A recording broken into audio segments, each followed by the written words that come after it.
What's up, everyone? It's Cannan, and welcome back to another Story of Seasons video. I know it's been a while since I've done one, but there's a good reason why. Now, I did my first Let's Play of Pioneers of Olive Town, I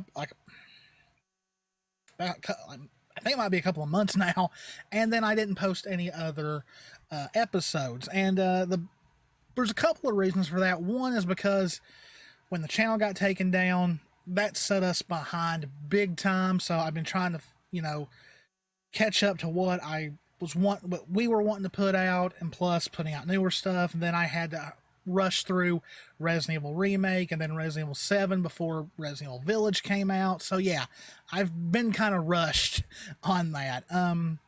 Also, with our internet's been very, very slow getting stuff up. If we had faster internet, we would at least put a video up daily. But,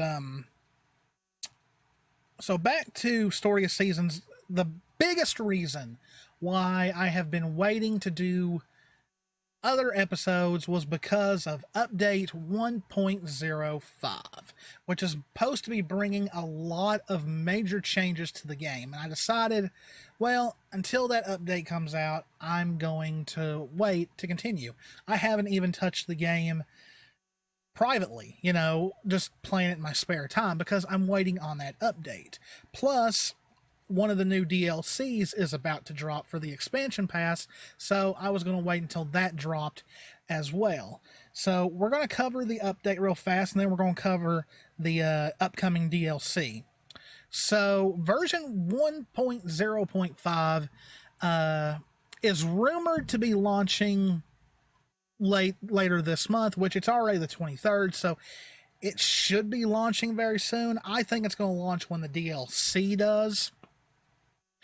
But what this update does, first, it's going to adjust some of the residents' existing dialogue and adds new dialogue. And I believe that comes from a lot of people complaining that the characters just really say the same thing almost every single day and nothing really new, unless it's a festival day or a festival is coming up. But yeah, I did notice that the dialogue for a lot of characters is very restrictive. They don't really say a whole lot besides the same thing.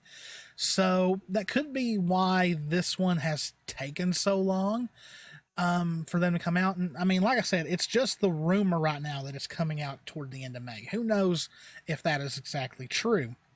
And if it has been said, I've not been able to find anything where it states that. The next one, which for me is a very big one, and that is changes the functionality of all makers.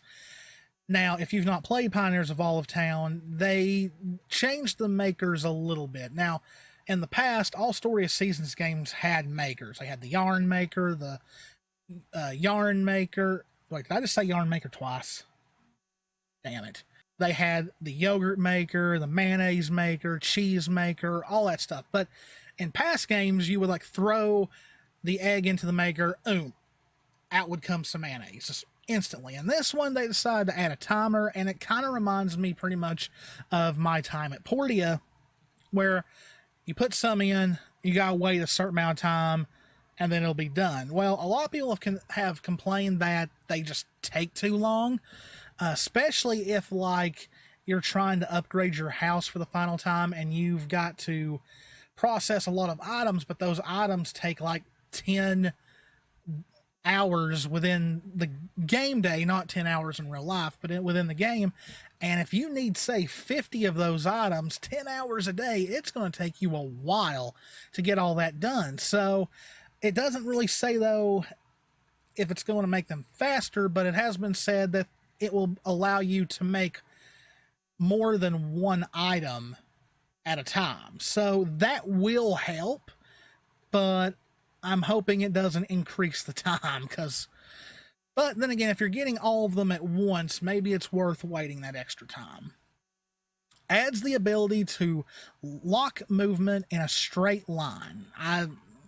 That's not something I'm going to be using, so I don't know why that needs to be needed, but maybe some people like to play like that. Improves visuals during eating scenes. That might be... A lot of people have complained that no matter what you order, whether it's a cake or a something to drink.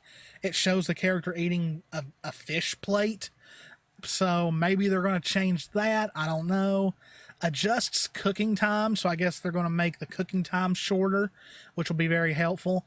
Removes the need to press the A button when moving from indoors to outdoors. Now that sounds very minute, but I mean, it might be a little easier just if you can just walk in and out of a door and not have to push a button to get out. But I don't know. I'm like, that one I could take it or leave it. So moving on to the expansion DLC. Now, part 1 is already out. It came out on April 29th, which was the animal attire, plus the Olive Town mystery files, which I've not played yet because I've been waiting, but from what I've heard, it's fun, but it's kind of simple.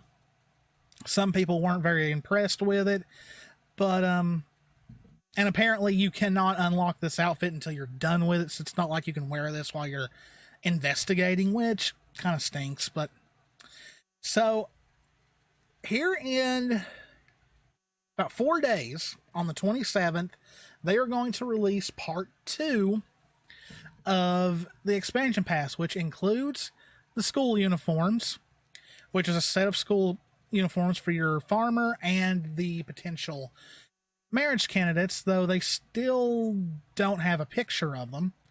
And then the Windswept Falls expansion pack, which this is going to be the first to include new marriage options. Says explore a refreshing brand new area home to 4 characters from a past entry for the Nintendo 3DS system, includes 2 marriage candidates. Now, if you've already seen my expansion pass video, I went over the marriage candidates in that video.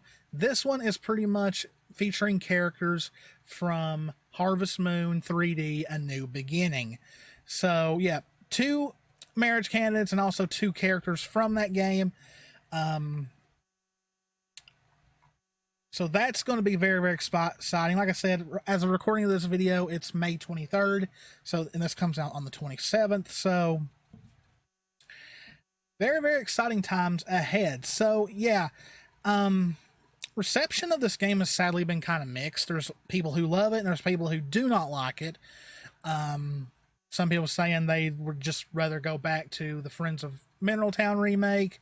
Some saying they're waiting on Rune Factory 5 instead, or they're just sticking with Stardew Valley.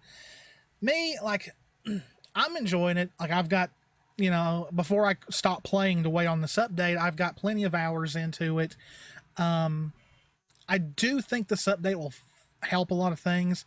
I'm not a big fan of the timed makers. That's one thing I didn't like about my time at Portia, was having to wait so long for stuff to get made so I could make stuff and complete quests. Also, like, it's funny, I run into it all the time. Like, I don't know what to do with certain plots of land. Like, I'll call Jess over and be like, hey, hun, what do you think I should put here? And, but other than that, I've really, really enjoyed it. Looking very forward to what this update brings. And, of course, the new DLC. Even if the update is not out by the time the DLC pops, I probably will start playing again just because I want to play this DLC. I want to see how the new characters that are implemented get used in the game. Hopefully they take part in festivals. Hopefully they have their own festival scenes. Because sometimes in some games, you know, they'll plop characters in, like DLC characters, and like they're literally non-existent, you know, unless, you know, because they don't have their own scenes or anything like that. So surely, you know, surely they'll have their marriage scene and stuff like that. So hopefully they'll get their own heart events and take part in festivals, and hopefully they're just not kept in the area that's introduced where they're from, you know, like a purgatory or anything like that. So as always, guys, that was just a quick little video on the 1.05 update and the upcoming DLC. Also, give a little update why I've not been doing more Let's Play episodes. I'll definitely be doing those here soon, and at some point later down the road, I'll go back to the Friends of Mineral Town remake and continue my Let's Play there. hopefully me and Jess can get better internet soon so that we can upload way more often. But as always, guys, this is Canaan. Me and Jess love you all very, very much. Stay safe out there. Take care of yourselves, and I'll see you in the next one. See ya.